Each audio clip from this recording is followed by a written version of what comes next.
Hola, ¿qué tal? Bienvenidos a otro programa de nuestra serie Historias de San Luis. El día de hoy nos encontramos en Ahualulco del Sonido 13 y vamos a platicar con la cronista adjunta, la licenciada María del Rosario Ochoa.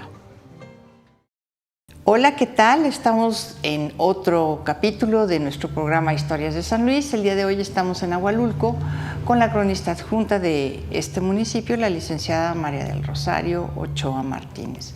María del Rosario, muchas gracias por aceptar platicar con nosotros. Para nuestro público televidente es muy interesante escuchar lo que tienen que decir pues los diversos personajes de nuestra sociedad, y en este caso pues usted en su papel de cronista adjunta de Ahualulco. ¿Qué nos puede platicar así en general sobre Ahualulco? Bueno, a mí me gustaría platicar sobre su fundación porque hay algo que ignora la población y mucha gente que me parece muy relevante, que fuimos zacatecanos. Claro. Y somos de origen zacatecano. Allá se originó desde no sabemos cuánto. La primera mención de Ahualulco se hace cuando aquel problema de los límites en los dos virreinatos, no más acá, lo que era Mezquitic y se menciona Valle de Ahualulco, allá por 1680. Posteriormente, con la edificación, se tiene ayuntamiento alrededor de 1824, aunque no hay un acta definitiva, pero viene el dato en las actas de la Diputación Provincial. ¿Sí?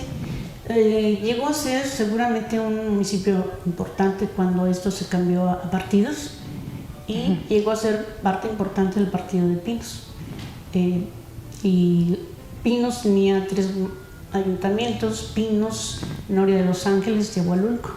Por ahí me encontré un dato curioso, que Ahualulco, siendo tan pequeño, alcanzó a tener un diputado, pero que después resultó falso y pues lo hicieron a un lado.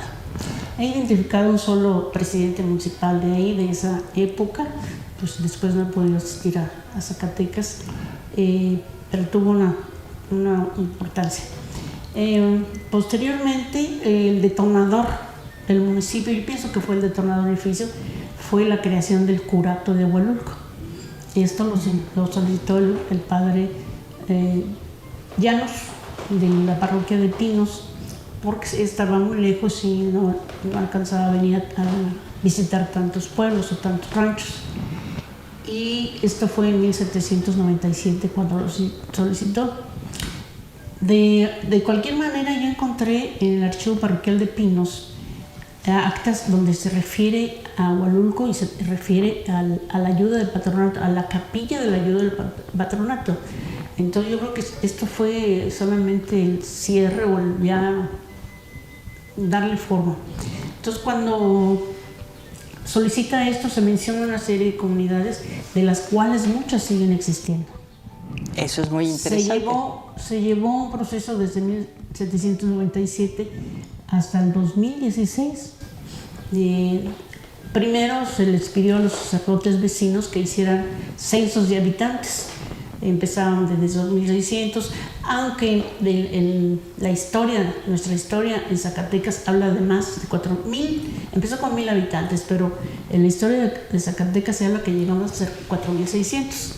Y luego en esos censos que hicieron los párrocos para apoyar esa ayuda, sacaban censos de 2700, 2800 habitantes. Ya cuando se autorizó, hubo una época que pasó a la hacienda, nuestra imagen pasó a la hacienda de la Parada. Ahí estuvo atendida no fueron sacerdotes, los mercedarios. ¿Sí? Y cuando se autorizó, todo un proceso, un decreto, una consulta con los sacerdotes vecinos, los sacerdotes, sobre todo el de la Idiona, ayudó bastante y se autorizó. Y ese número de ranchos fue bastante numeroso. Ya que fue parroquia, en 1816 se nombró un sacerdote que se llamaba Teodoro Duque. Se hizo un primer templo y un primer templo que después fue cambiado. Entonces, si es nombrado en 1816 y es declarado ayuntamiento en 1824, quiere decir que ya tenía cierta relevancia Agualulco, en mi opinión.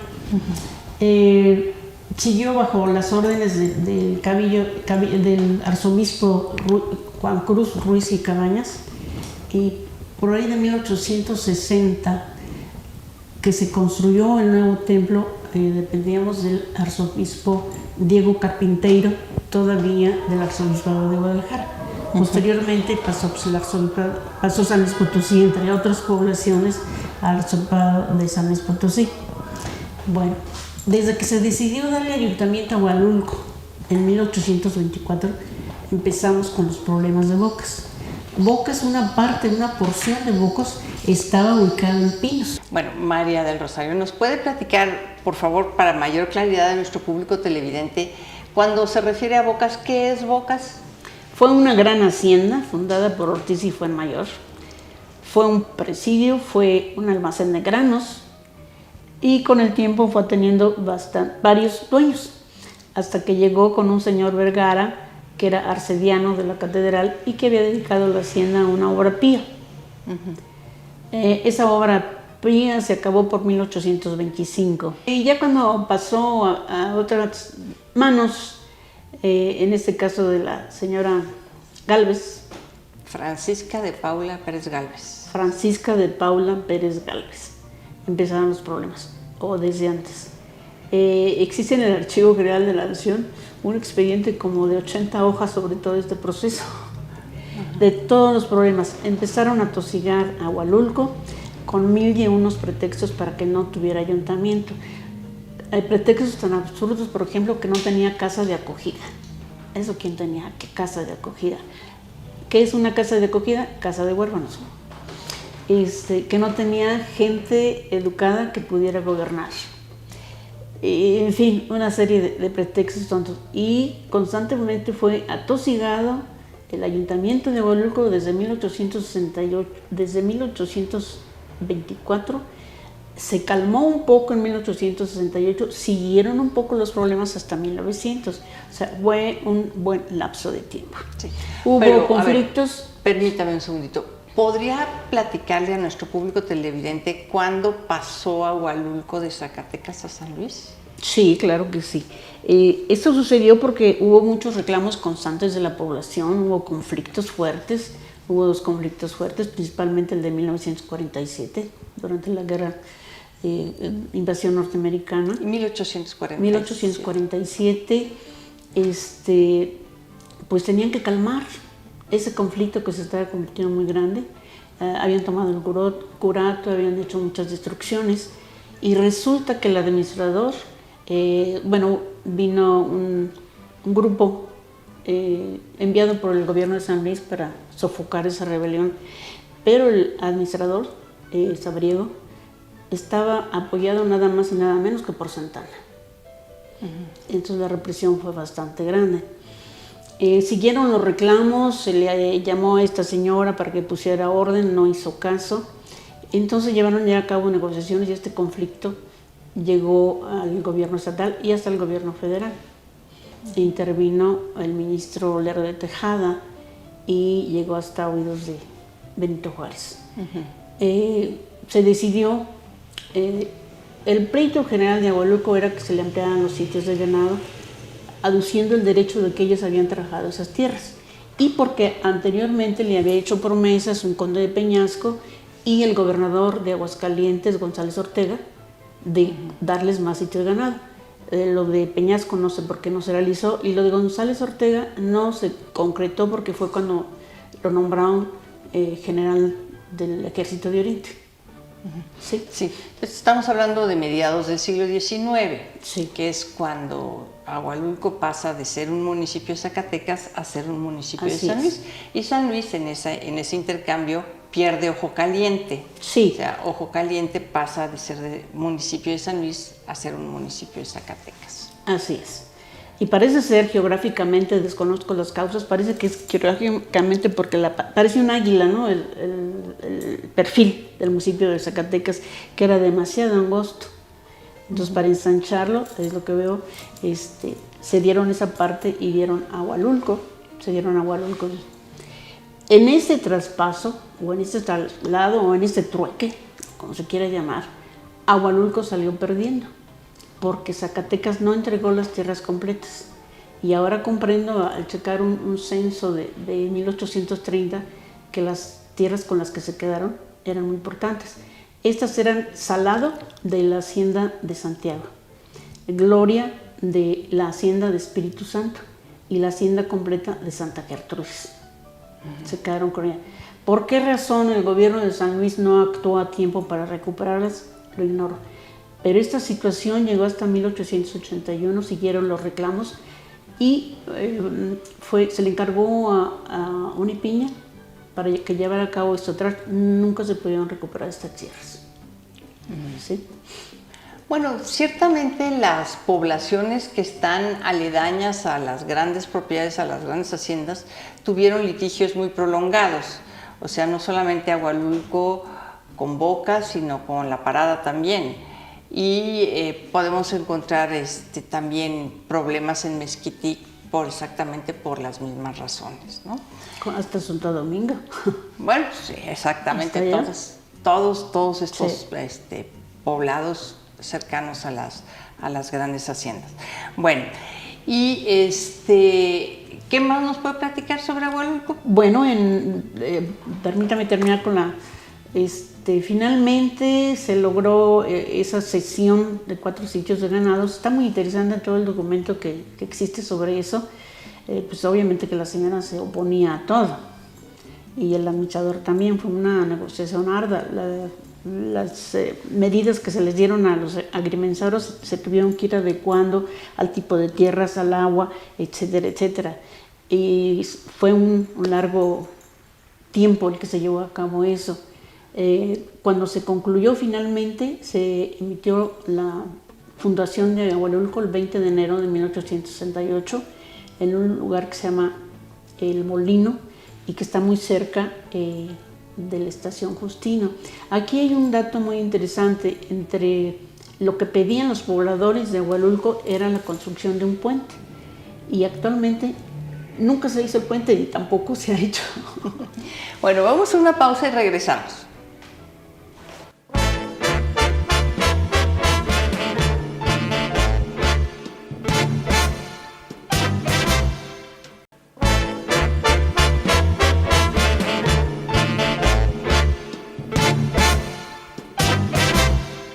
Regresamos a nuestro programa Historias de San Luis. El día de hoy estamos conversando con la cronista adjunta de Hualulco, la licenciada María del Rosario Ochoa Martínez. A ver, María del Rosario, estábamos platicando sobre cómo está este conflicto de Hualulco con las haciendas, pero me decía usted... me regreso un poquito cuando se decidió crear la ayuda de parroquia. Hay una hacienda que se llama San Martín, que es de pinos, pero es pequeña. Entonces decidió traer una imagen de la Candelaria porque ahí tenían 2. Resulta que allá se acabó la advocación, entonces esta imagen estuvo temporalmente en la hacienda de La Parada y luego se trajo aquí. He intervenido por mis conocimientos en algunas decisiones parroquiales y del municipio. A esta Virgen pues tiene varios significados, ¿no? La presentación del Niño Jesús, la bendición de las espigas, etc. Pero esta Virgen, aquí le colgaban una jaulita con un pajarito, pero esta Virgen es de origen zacatecano y en sus manos porta una vela de plata, ¿sí?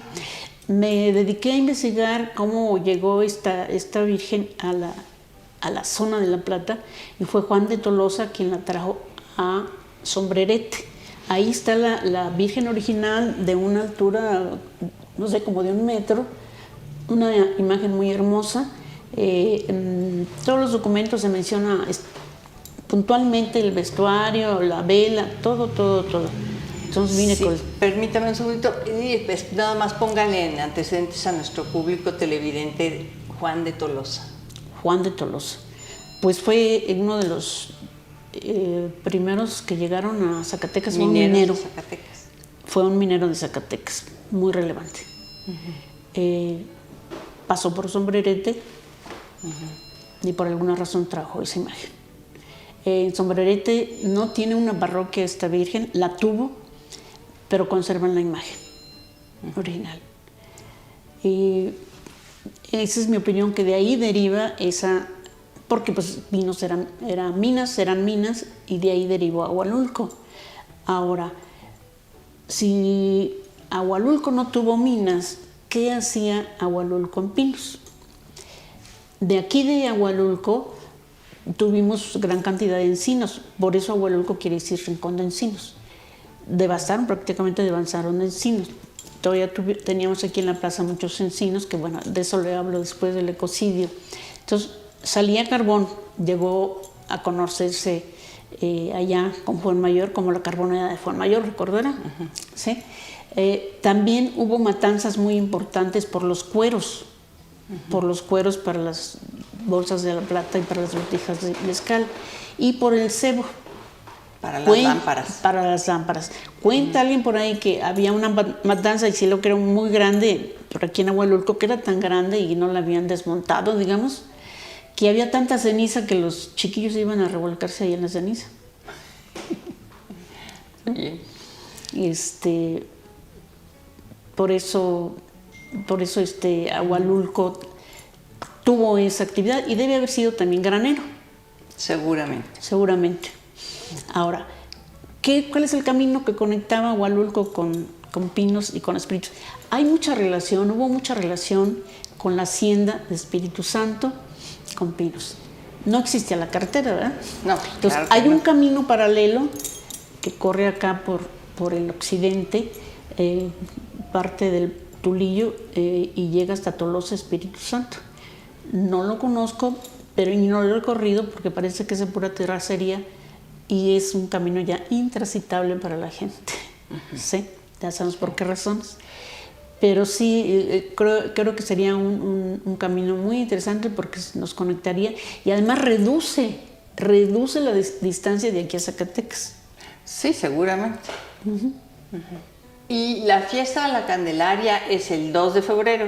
Es el 2 de febrero y lo importante es que sea realizado exactamente de acuerdo a las constituciones que fueron aprobadas por Ruiz de Cabañas. De que se haga una procesión con bateas, que se dediquen misas a cada una de las ciertas advocaciones de vírgenes. Pero esta procesión se hace religiosamente durante 8 días y se ha ido extendiendo cada vez más. Las bateas son unos como armazones de cajas donde en cada esquina llevan una vela. En ese entonces, como en muchos otros lugares, se acostumbraba el escamado de cera y se adornaban hasta la fecha se adornan. Y es la principal fiesta y el principal evento de Ahualulco, porque es cuando nos visitan todos los que están del otro lado, y curiosamente es la época en cuanto vienen a reconocer sus hijos. Ha habido épocas en que se acaban las actas. Ay, mire, qué Así de interesante. importante es esta fiesta. Bueno, y ahorita que está hablando de las personas que están del otro lado, usted me comentaba que el índice de migración es muy alto. Es muy alto. Desde hace unos 25 años, la población total del municipio se ha mantenido alrededor de 19,000 habitantes. ¿No ha crecido? A pesar de que cada año vienen y reconocen a sus hijos. Sí, y el nacimiento de hijos sigue siendo enorme en las parejas. Mínimo 5. Pero los chicos, lamentablemente, yo lo he visto, ya están en la secundaria y ya nada más están pensando terminar la secundaria para irse. Y es una situación triste porque no llegan ni a conocer la ciudad de San Luis Potosí. No conocen casi nada de su país y emigran. ¿Qué pasa? ¿Qué provoca esto? Pues también un menosprecio a México, ¿no? Dicen, ¿por qué en México no hay todo esto? Se deslumbran con Texas. Casi todos emigran a Dallas, Texas. Y a pesar del muro y todo eso, sigue la migración. El movimiento. Sí. Eso también ha provocado un problema, ¿no? Un problema de aculturización, y lo vemos en las casas. Vienen a construir sus casas con la esperanza de regresar, aunque no regresen, estilo Baja California. Se llega al exceso de traer todos los materiales desde allá, pero no se traen las buenas costumbres de limpieza. Por ejemplo, bueno, sabemos que en Estados Unidos el cuidado del frente, de los pastos, es muy cuidado, ¿no? Y aquí veo casas estilo California con todos sus triques allá afuera. Así es. Entonces es una aculturación parcial. O vienen, adornan en cierta temporada con moños rojos el frente de sus vehículos, que no sé qué quiere decir, pero bueno. Bien. Y ¿cuáles son las poblaciones más importantes del municipio? Bueno, tenemos en primer lugar Cerrito de Rojas con la jarciería. Los oficios fueron traídos por un sacerdote por 1860. Trajo jarciería, obraje, música,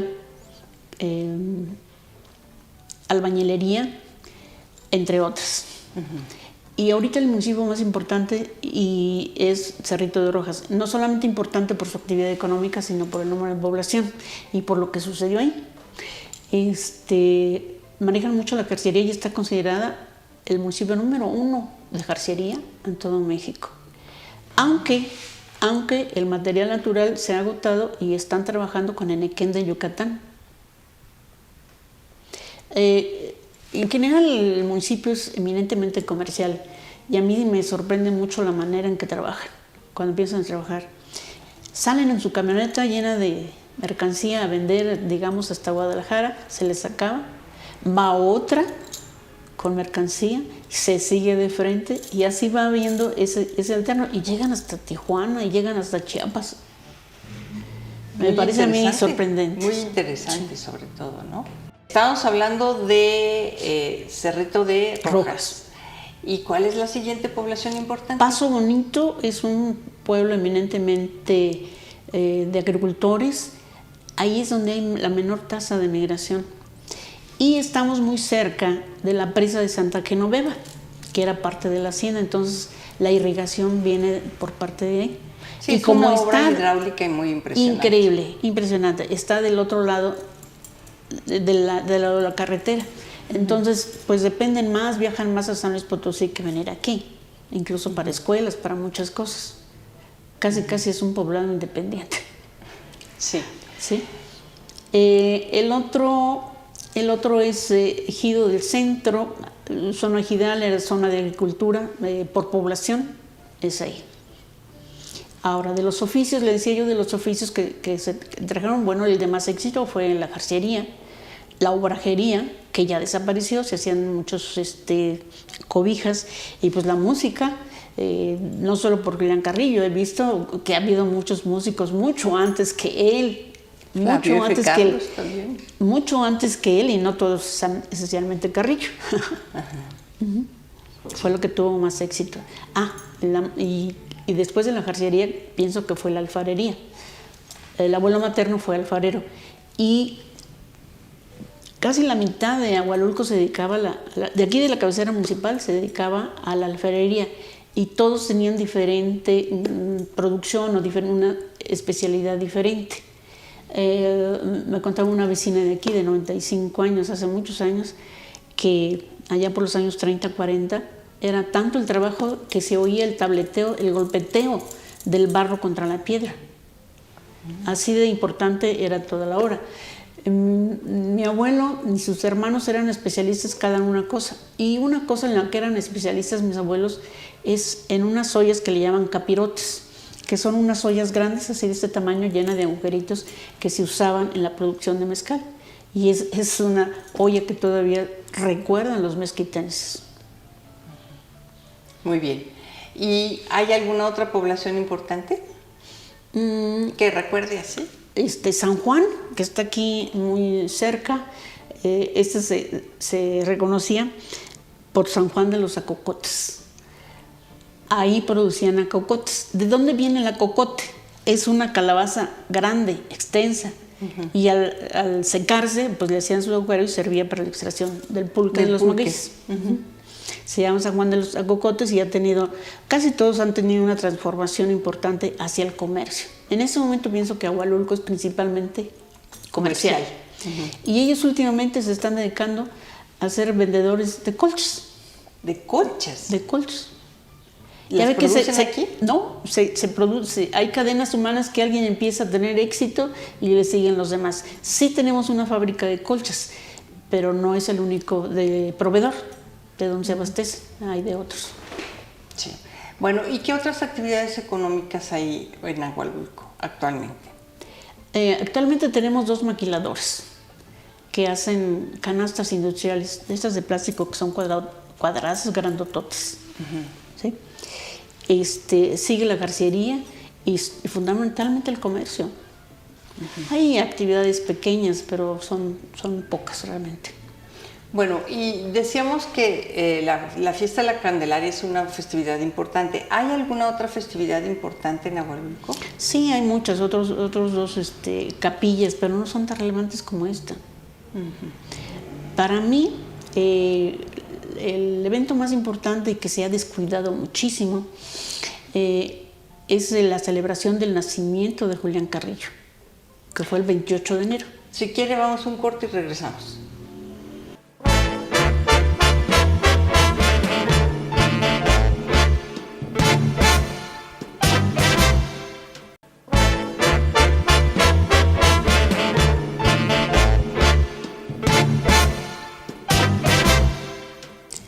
Regresamos a nuestro programa Historias de San Luis. El día de hoy estamos en Ahualulco, municipio limítrofe con el de San Luis. Estamos conversando con la cronista adjunta, la licenciada María del Rosario Ochoa Martínez. Ahora sí, nos quedamos en que aquí nació don Julián Carrillo. Aquí nació Julián Carrillo. Toda su vida, la historiografía que hay de él parte desde que nació y que se fue, y que emigró a San Luis Potosí y después a la Ciudad de México, donde lo becó don Porfirio Díaz. Pero no se ha estudiado toda la parte anterior. Él fue el hijo número 19, tuvo 18 hermanos. Válgame. Hay 18 hermanos y hay también ciertas fantasías, como en todo. Respecto a su biografía, él mismo dice que se llevó a su mamacita para allá y yo me pregunto, ¿y qué fue? Suponiendo que la mitad de los hermanos falleció, pues yo creo que había más. Y en las investigaciones que he ido haciendo, he encontrado muchos filarmónicos. Entonces sí, tuvo una importancia muy relevante, tuvo un ambiente donde él nació. También he localizado en una casa de estas, su papá fue un comerciante muy importante, pero con la batalla de conservadores y liberales que nos afectó mucho en toda la cabecera, todas las casas fueron balaceadas, hubo robos, hubo desmanes, durante la guerra de Reforma, este señor se vino abajo. Y bueno, Julián Carrillo nació en una casita un poco más pequeña, donde actualmente hay un museo, y después emigró. Pero sí, ese antecedente que se ha ignorado es que no nació de la nada su afición por la música. Claro que se lo llevó su maestro Baudelio, pero hay mucha gente, muchos ancestros que se dedicaban a la música. A la música. A ver, María del Rosario, estábamos platicando de don Julián Carrillo, pero usted también mencionó que había habido otros personajes relevantes en Ahualulco. ¿Nos puede platicar un poco de ellos, por favor? Sí, cómo no, desde luego. Don Mateo de Regil y García fue un español que venía de Santander. Tenía familia en La Habana, Cuba, y supuestamente, bueno, más bien está escrito, que padecía de los nervios. A los 17 años lo embarcaron a La Habana, un descanso, ahí tenía familia, y finalmente llegó con un amigo de su papá, que era el hacendado de la hacienda de La Parada. A partir ahí debe haber estado un buen número de años, no lo he constatado, pero así parece, porque fue después, cuando la invasión francesa, fue encargado de hacer guerrillas y anduvo por Pinos, anduvo por toda esa zona y él se encargó de eso. Ahí se casó, se casó con el ama de llaves, una señora que era del corte segundo. Y después pasó aquí a Agualulco. Y aquí a Agualulco tuvo, bueno, su intervención, ¿me permite mover? Sí, claro. Y es que esto lo acá. Quería hablarle de las calles de Julián Carrillo.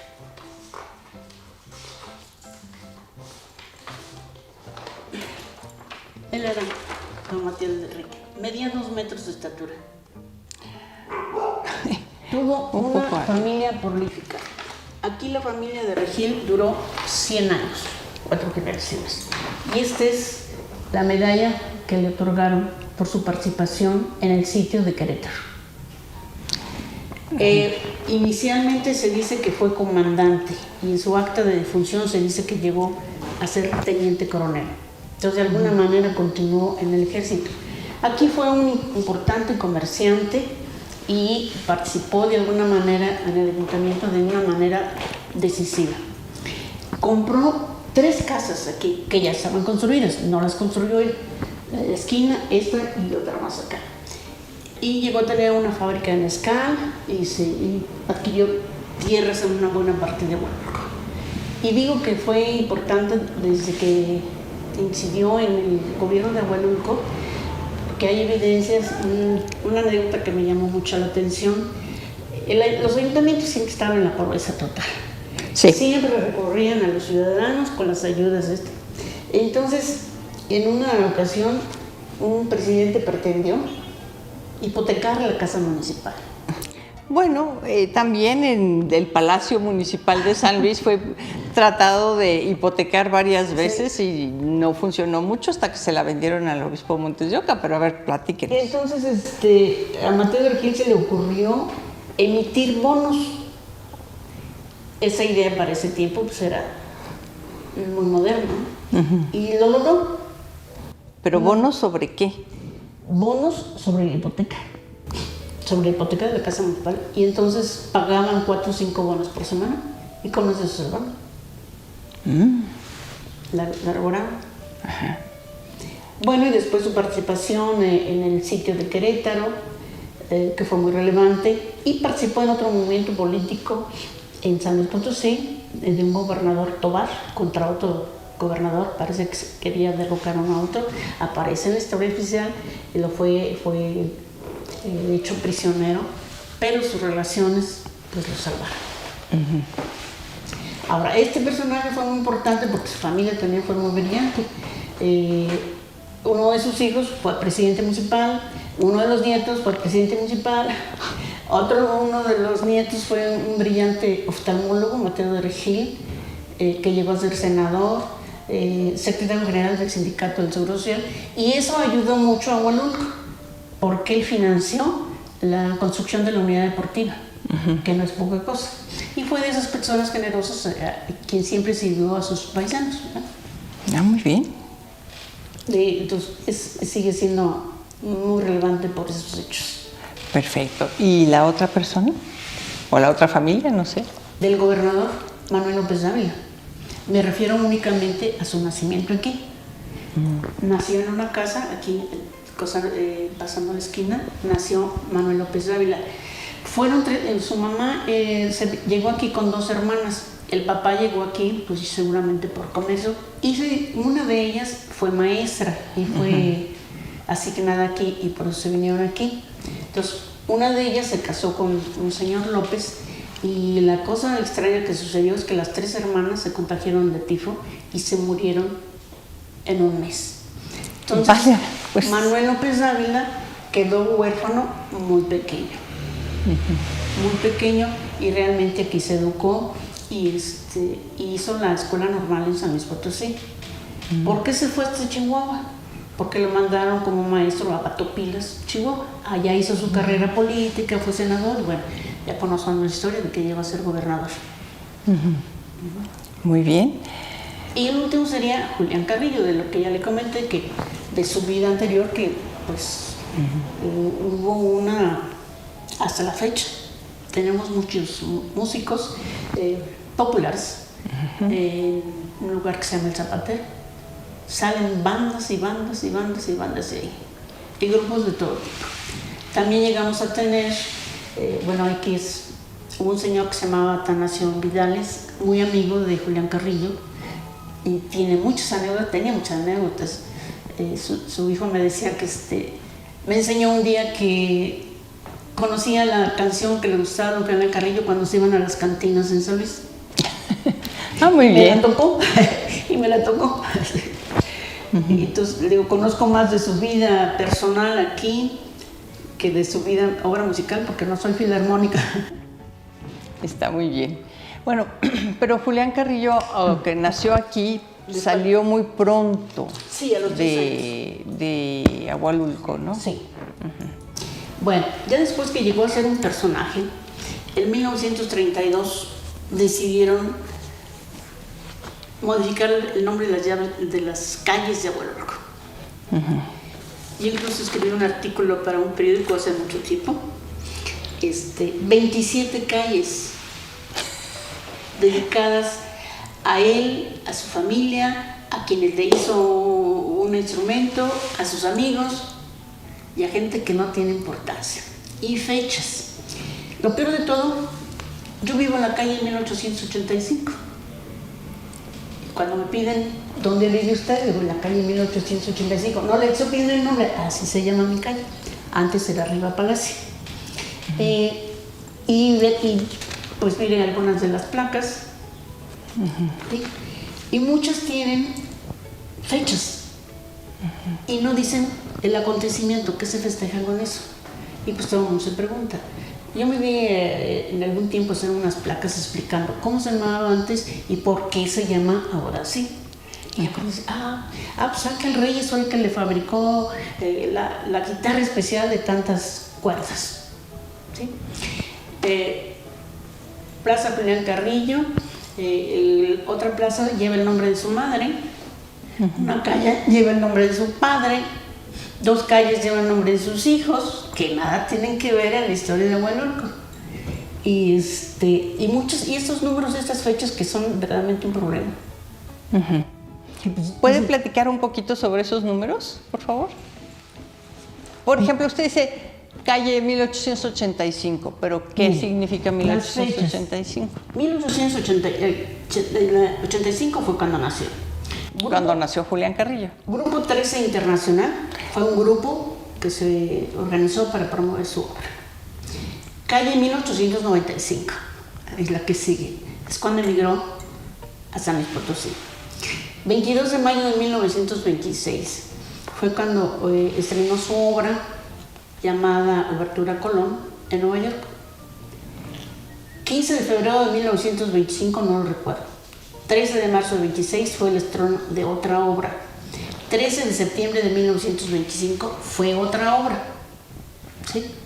Entonces todo está relacionado con los sucesos. Y de la familia tenemos calles: Nabor Carrillo, Antonia T. de Carrillo, Antonio Carrillo Flores, Ángel Carrillo Flores, Rafael Carrillo Flores. Y de amigos y colaboradores tenemos Refugio Centeno, Manuel Asensio, José M. Torres, Leopoldo Stokowski, que fue un destacado y fue amigo de él, fue un director de orquesta británica, Baudelio García, que fue el maestro que se lo llevó, Flavio F. Carlos, Korsakov, Dmitri Korsakov, compositor ruso, Ángel Reyes, maestro, José Rivas, Salomón Hadasson, que fue el director de la Academia de Leipzig, donde él estudió, y Pedro Manzano. Aquí hay una cosa curiosa, muy extraña. En una ocasión a un chico me lo encontré camino de vez en cuando y vi una calle que se llama Estela Contreras. Y me encontré un chico que vivía ahí y me digo, ¿tú sabes quién fue Estela Contreras? No. Dice, pero el escribano que me hizo esto, en las escrituras anteriores me dicen y me cuentan que tenía un nombre que no se entendía. Entonces decidieron ponerle Estela Contreras. Entonces el nombre original era de una obra de Julián Carrillo que se llama Stella en italiano. Pero pues como hay un poco de cuidado en la señalética, pues no se enmiendan los errores de este tipo. Pues mire, muy interesante. O sea, parece algo que es muy anecdótico, pero es muy interesante.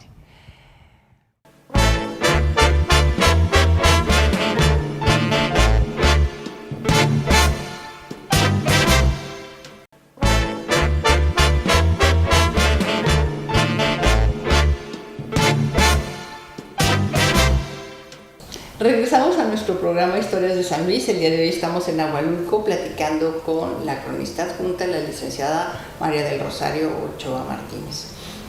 María del Rosario, a ver, usted platíquenos dentro de su labor como cronista, ¿qué es lo que más le llama la atención? ¿O qué es lo que más le gusta? Yo mi anhelo, quiero hablar más de mi deseo anhelo, dar a conocer a mi pueblo la historia de Ahualulco, porque no se conoce. Y desconocen totalmente nuestro origen zacatecano. Y todavía tenemos dos muestras de nuestro origen zacatecano: la parroquia y la imagen de la Candelaria con su vela de plata. Esto de la historia me lo inculcó mi papá porque siempre fue muy estudioso. Y siempre fue muy estudioso. Y aunque vivimos en la Ciudad de México un buen número de años, él allá, no nos desconectamos de nuestro pueblo porque teníamos familia de los dos lados. Y además de sus relaciones en su época aquí era de las personas destacadas por su conocimiento, por su, qué sé yo. Y él siempre juntó documentos y empezó a investigar, llegó a escribir la historia de Ahualulco, no tan completa como la vislumbro yo, pero por ejemplo, pues llegar a tener esos documentos originales, copiadas sobre la sesión de los 4 sitios de ganado. Entonces, cuando él regresó aquí a Ahualulco en el 88, ya enfermo, lo conocían. Incluso estando en México lo invitaban para las campañas políticas. Y entonces se vino aquí a Ahualulco y lo reconocían, lo recomendaban, y venían niños de escuela y muchas personas a entrevistarlo. Le hicieron varias entrevistas para la televisión, iluminaron ahí todo el patio y pues fue un hombre muy reconocido. ¿A nosotros se dedicaba su padre? Mi papá no tuvo estudios. Aquí tuvo la fábrica de refrescos, dio cine, andaba por todos los ranchos, pero lo más importante fue su fábrica de sodas, que puso a iniciativa de su cuñado, que era boticario, puso una fábrica de sodas de la manera más elemental. No había electricidad, así que todo era calculado. Cuando empezó a ponerle gases, de repente las botellas todas explotaban. Ya se sabían que habían puesto mucho.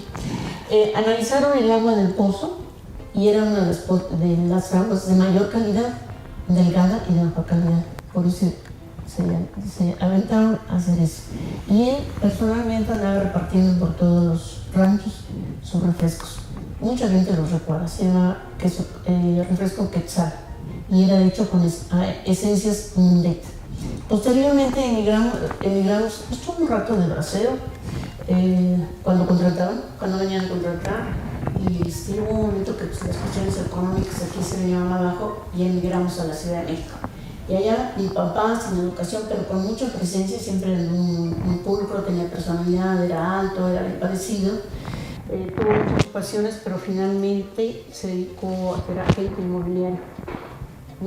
Fue de los primeros que vendió departamentos en la unidad Tlatelolco. Muy interesante. Y ya cuando empezó enfermo y hubo la oportunidad de adquirir esta casa, se regresó con mamá también aquí, y felices los dos de regresar. Y ya cuando estaban aquí, tenía fama y lo consultaban mucho. ¿Cómo me interesé en la historia? Porque pues él empezó a decaer y ya de la curiosidad pasé a un interés genuino de conocer la historia de Ahualulco. Y entonces, cuando abrió sus puertas el Colegio de San Luis, estudié un diplomado de historia regional, donde usted fue maestra. Sí, hace 25 años, 26 años más o menos. Exactamente. Sí. Y de ahí arranqué, no de manera constante, porque tenía yo que mi trabajo, pero igual que mi papá, reuniendo documentos, y ya desde hace 4 años que cerré mi negocio, ya ahora sí me estoy poniendo a trabajar en serio, pero también a organizar mi archivo fotográfico, porque hasta cierto punto es valioso. Tengo una colección de fotos antiguas de mi papá y que la gente me ha ido regalando. ¿Cómo me inicié en la fotografía? Bueno, yo estudié en la UNAM, trabajé mucho tiempo en el gobierno federal, fui becada a Francia, hice una maestría en administración pública, y desde que tenía 16 años me gustaba la fotografía. Porque mi papá en San Luis trabajó en estudio fotográfico, sabía revelar. Entonces me voy a Francia, me llevo mi cámara, mi buena cámara, me compré la mejor cámara y me llevé un montón de rollos hasta 100. y algunas fotos me salían oscuras y no entendía por qué. Dije, regresando a México, estudié la carrera técnica de fotografía, resolví todos mis problemas. Cuando se vinieron mis papás, se vinieron solos. Y yo venía a visitarlo cada 15 días, cada 3 semanas, y empecé a darme cuenta de sus problemas de que vivían solos. Iban envejeciendo, iban enfermando, tenían que ir a San Luis al Seguro Social, en camión. Entonces, en una de esas veces que me corrieron del gobierno federal, que era de muy usual, pues decidí venir y me dije, pues soy fotógrafa, tiene local comercial y empiezo. ¿Y en qué dependencia del gobierno federal trabaja? Trabajé en varias. Trabajé en una desaparecida que fue el Instituto Mexicano de Comercio Exterior. Conocí gente muy importante, hasta Luis Echeverría. Después trabajé en la Secretaría de Programación y Presupuesto. Trabajé en la Procuraduría General de Justicia del Distrito Federal. En todos desempeñé profesiones diferentes. Pasé de ser contadora, a ser economista y a ser abogada.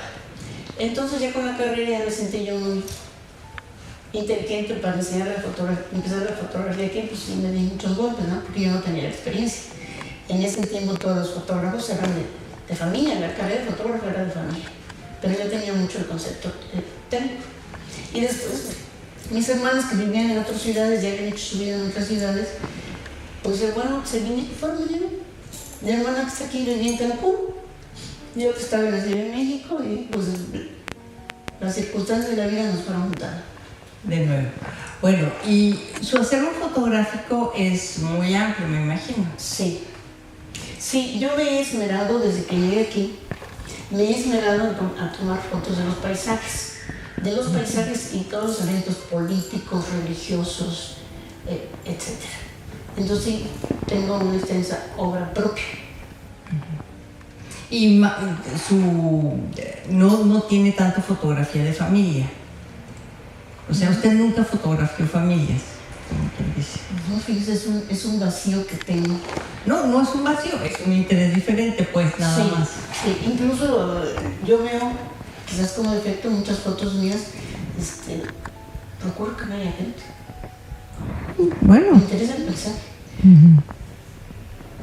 Y aquí gente que retraté mucha gente aquí en el estudio fotográfico y en los eventos. Cuando yo llegué con la expectativa de descansar y de tener un trabajo tranquilo. Yo dije, voy a estar en mi estudio sentadita tranquila. ¿Y cuál? La gente me empezó a jalar a retratar sus eventos. Y así anduve mucho tiempo en los ranchos, tomando fotos y tomando video. Me permitió conocer muchos ranchos, sus circunstancias, muchas personas. Me tocó una época, fui la única que había de fotografía profesional y de video. Así que tuve muchas aventuras, no había luz eléctrica en muchos lugares. Me tocó picar piedra, como quien dice. Así es. ¿Y por qué decidió cerrar su estudio? Se me cerraron, fueron varias circunstancias. La Secretaría de Educación Pública decidió que ya los certificados no iban a llevar. Y nuestra principal fuente era el trabajo de mayo a junio. Y salíamos a las escuelas a tomar fotos para certificados. Decidieron eso, ya nos acabó el negocio. 1, 2, cambio en la tecnología. Pasar de lo digital, de lo analógico a lo digital fue muy costoso. Era muy costoso y fue difícil. Y por último, los celulares. Ya la gente no se retrata. ¿Qué pasa ahora? Hay mucha foto efímera, de mala calidad, millones de fotografías de mala calidad. ¿Cómo define usted efímero? Nosotros los fotógrafos profesionales decimos que foto que no es impresa no es foto. 1. Segundo, las fotos, por extrañas, si yo tengo arrugas, un grano, se retoca, nada más se retoca ese pequeño detalle. Ahora ya no, se modifican. Entonces los fotógrafos decimos que ya no es foto, es ilustración. ¿Sí? Pero esa es nuestra norma. A menos que tengamos un iPhone de mucha calidad, se pueden imprimir las fotos. A veces se acostumbra a quitar a los difuntos que vengan por un retrato a última hora para tener. Me traen una foto de un celular imposible de ampliar. tengo que trabajar mucho, bueno, tenía que trabajar mucho, prácticamente redibujar su rostro. Es difícil que la gente acepte que un celular nunca tendrá la calidad de una cámara. Pues Recuerdo no. muy bien la anécdota de alguna toma del presidente de Estados Unidos. Hubo 8 o 10 cámaras digitales de las más avanzadas y la calidad de las fotos jamás llegó a la calidad de una foto con negativo. Seguro, eso es indiscutible. Por eso las mejores fotos que tenemos de la luna fueron tomadas con negativo. Bueno, no existía lo digital, ¿verdad? Sí. Y tiene usted retratado prácticamente todo el territorio que abarca el municipio de Agualulco. Sí, pero lo tengo retratado, digamos que de forma no predeterminada, sino que cuando iba a algún evento, aprovechar. Hay lugares que son inaccesibles. Hay un lugar que se llama Rosal, es una meseta, y esa meseta tiene la curiosidad de que aterrizaban muchos avionetas con drones hace tiempo. Entonces hay avionetas destrozadas y las casas han aprovechado todo el material para usarlas como puertas, como techos, como todo. Yo no conocía ese lugar. Entonces por eso retraté pues, todas las casas. O sea, son muy curiosos ver las casas con una puerta de avión y cosas por el estilo. Hay otros lugares que sí me esmero en conocer, desde las haciendas. En Santa Teresa tuve oportunidad de entrar. Y la parada pues ahorita es un conflicto tremendo para los abuelos, no nos dejan entrar. ¿Por qué? Ahí hay un problema que solamente Antonia Cerdá entiende. Cuando hubo el reparto de tierras, elegido de la parada se repartió y quedó fuera el casco de la hacienda. Pero porque quedó en manos de los ejidatarios de Mezquitic, pues. Inclusive una comunidad de Mezquitic que se llama, Ranchería de Guadalupe, se llamaba Ranchería de la Parada. Entonces hay un problema de los límites y el ayuntamiento no ha puesto atención. Yo no sé ya ahorita, todavía alguien me dijo, no, pero es que hay una puerta del casco de la hacienda que pertenece a Agualulco. ¿Cómo va a pertenecer a una puerta? Así es. Y el camino que hay, pues de este lado está la comunidad de la parada y de este lado está el casco. Claro. Hay muy pocas poblaciones que no conozco, y muchas se las he recorrido porque he ido de fotógrafa de políticos y lo cual me ha ayudado mucho y me da una idea de la historia. Por ejemplo, le preguntaba a usted de las actividades económicas, hay todavía ganadería pequeña. Hay una estación de ferrocarril que se llamaba Estancia del Arenal y ahí hay mucho chivo borrego, pero hatos enormes. Pero ese es el único lugar que yo conozco donde he visto grandes cantidades de animales. Bueno, otra curiosidad. Tenemos una comunidad que se llama San Juan de la Hija. Convirtieron en santo al capitán Juan de la Hija. Vea las cosas que se van modificando, así como el de Estela. Pero mire, qué cosa tan chistosa, porque Juan de la Hija es un personaje de finales del siglo XVI y que haya una población que se llama San Juan de la Hija hoy en día es realmente notable. Bueno, hay otro detalle, teníamos una gran población, no mucha, que se llamaba Galápagos y casi ha desaparecido. ¿Sabe usted qué es un Galápago? No, bueno, además de la isla, aparte de la isla, ya lo he consultado con los especialistas científicos, es una tortuga pequeña, plana. Los cronistas de Mezquitic me han confirmado que hay mucha del lado de Mezquitic. Y aquí ya no hay, o no se le da importancia. Hay otra situación, tenemos una comunidad que se llama Cochinillas. O sea, es evidente que hubo explotación de la cochinilla. Sí, la gran cochinilla es un cultivo que no se ha estudiado en San Luis, pero desde el Valle de San Francisco, el Valle de Bledos, hasta acá arriba, todo esto estuvo sembrado de grana cochinilla. Hay restos, fue evidente que hay muchos. Otro material que me llama la atención es el caliche.